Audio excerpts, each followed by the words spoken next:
Welcome everybody to a look at the second release from Transmission. This is another 4K limited edition release from them, one that I've been really looking forward to since I highly enjoyed Night of the Juggler, which was their first release that came out in December of 2025, and it is 1980's The Stuntman. So this is directed by Richard Rush, who also did the film Freebie and the Bean with James Caan. Although this is my favourite of the two that I've seen from him. And it's a satirical, psychological black comedy, clocking in at 131 minutes long. Stars like Peter O'Toole, who I'll admit that I've not seen in a great deal of films, but was really impressed by him in the likes of Lawrence of Arabia, Murphy's War, and Rogue Male. Also stars Steve Railsbeck, who, of course, my absolute favourite film from him is the likes of Life Force, but he was also really good in Turkey Shoot and the decent Blue Monkey.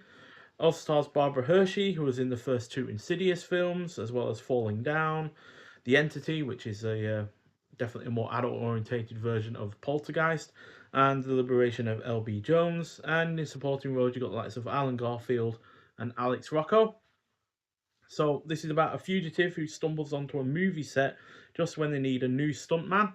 He takes the job as a way to hide out and falls for the leading lady while facing off with his manipulative director. So I'd certainly found myself enjoying this more upon seeing it via this version than I did way back in late 2017 when I watched it for the first time. This is due to its mix of comedy, action, and romance working a lot better this time around, while still being an overall engaging and entertaining effort. Yes, I would like the pacing to be a little bit stronger and for the running time to be trimmed down ever so slightly, as you know, 2 hours 11 minutes is quite long for a film that is of this type, to be honest. But that said, there is little else to complain about. The cast is really good, especially Peter O'Toole. He is absolutely excellent as a director. Like I said, manipulative, but also charming, authoritative, kind of funny as well at times. The production is also on point. There are several laughs throughout. The action scenes are excellent, which you'd expect for a film that is called The Stuntman. You'd expect the stunts to be impressive, and they certainly are. But not just that, the action scenes themselves are also really, really good as well in terms of the action that is being played out for the film that is being shot within this film. So, yeah, those are really, really good. The score is also well done. The cinematography is great, and the themes are well realised as well. And yeah, on the whole, a really well solid effort, 4 out of 5, which is the same score that I gave this when I originally watched it, but it's a much stronger 4 out of 5. It's not one that I could easily argue down after watching this for this second time. So yeah, I really like the artwork that this has going on for it, which is based on the original, but that we don't actually have to show. But then we do have the reverse artwork as well, which is more like a typical movie poster. And yeah, as per usual, it is a hard box as well from Transmission, which is again really good quality, just like we saw with Night of the Juggler. Then we have the film itself in a slipcover case of its own, again with different artwork. And then the reverse, and that slides out with more different artwork on the sleeve, which doesn't have any reversible sleeve artwork, by the way. And then we have the 4K, and then we have the Blu-ray with the special features included. So I don't believe there's any special features on the 4K disc itself, but that's fine. It doesn't really matter. So yeah, this is in color. It's English language. You got two different audio options, 5.1 and 1.0, and it's in the aspect ratio of 1.85 to 1. And we also have some really, really nice little extras as well, including a big old poster. Only single-sided, but it's on really nice thick paper. And yeah, it's landscape as well, which is not something you commonly see for film posters in these limited edition releases. So that's always nice to see. It makes my general wall or walls look a lot more varied when they're not all portrait. And then we also have several art cards as well. Nothing on the reverse of them, so minor spoilers for the film from these.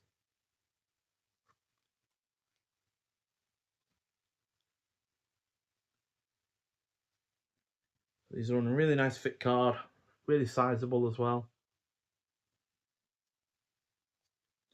That's one of the spectacular stunts in this film, where the plane dropped right down and then parachuting out after it. And then there's this helicopter here that is involved in the shooting of the film within the film. And it's getting really low into near the river and such. But the color scheme on it reminds me of the film For Your Eyes Only, in the opening scene of that film, where Roger Moore's James Bond is basically having to fight Blofeld, who's controlling the helicopter via remote control. Um, Eventually, Roger Moore scoops him up on the skid pad of the helicopter and throws him down the chimney as he's sat in a wheelchair. But the colour scheme on the helicopter reminded me of that same helicopter in that film. I could just be misremembering it, but definitely reminded me of that. And the helicopter stunts in The Stuntman also reminded me of the helicopter stunts in For Your Eyes Only as well, which are really, really impressive. So, yeah, that kind of jogged my memory in that regard. And then we also have a book that we release as well.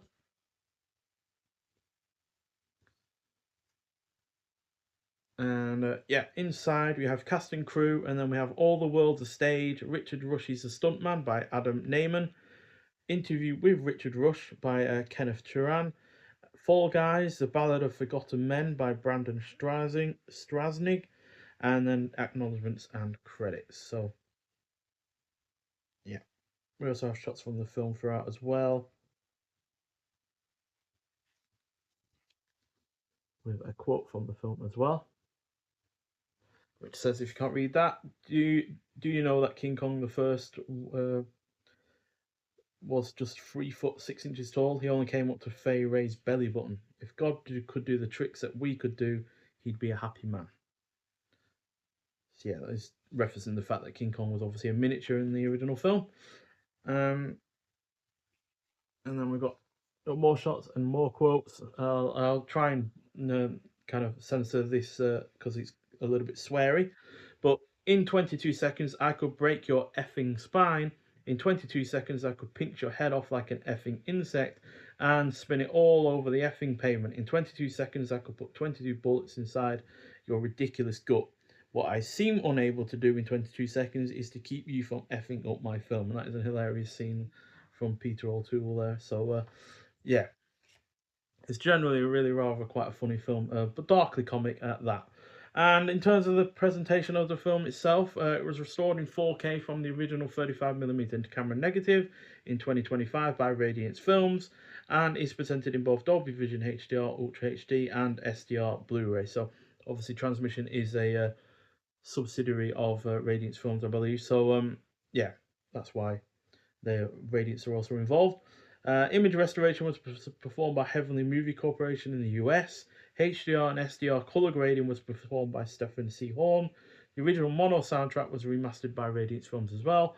And the English DTS HD Master Audio 5.1 audio track was supplied by Severin Films. So maybe they've released that in the US, in the US before, but this has certainly not had a UK release as far as I'm aware, which, yeah, bit of a shame that this has kind of languished in obscurity for quite some time, but definitely a film that is worthy of getting this kind of limited edition treatment.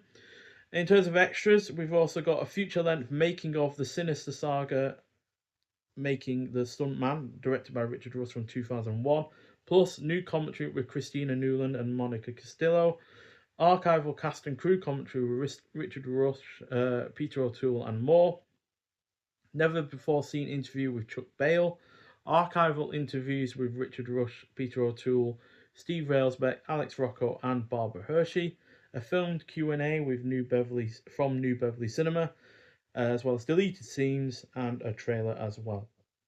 So yeah, a really, really good film, and once again an excellent release. So I would say Night of the Juggler is still my favourite from Transmission so far.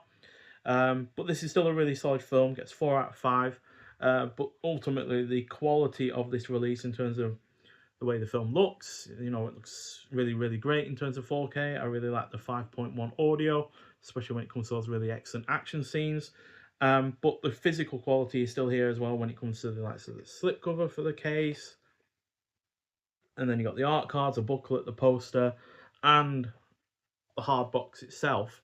it's just, yeah, really excellent quality. And finally got now I have one from Transmission that can be a contention for best for the awards that I will do at the end of the year, because obviously Night of the Juggler unfortunately came out a little bit too late for those awards last year, but now we at least have one from them. Obviously we do have more from them we already know about, like Highway to Hell and special effects, but I believe they're only on Blu-ray and a much pared down version of these. I don't believe they're in as big a hard box, and I don't think they come with as many physical extras.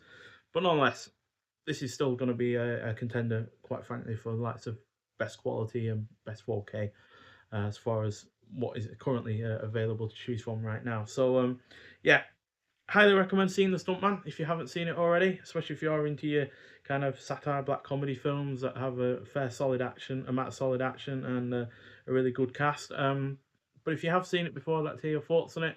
But nonetheless, thank you for watching, and I'll see you in the next one. Bye.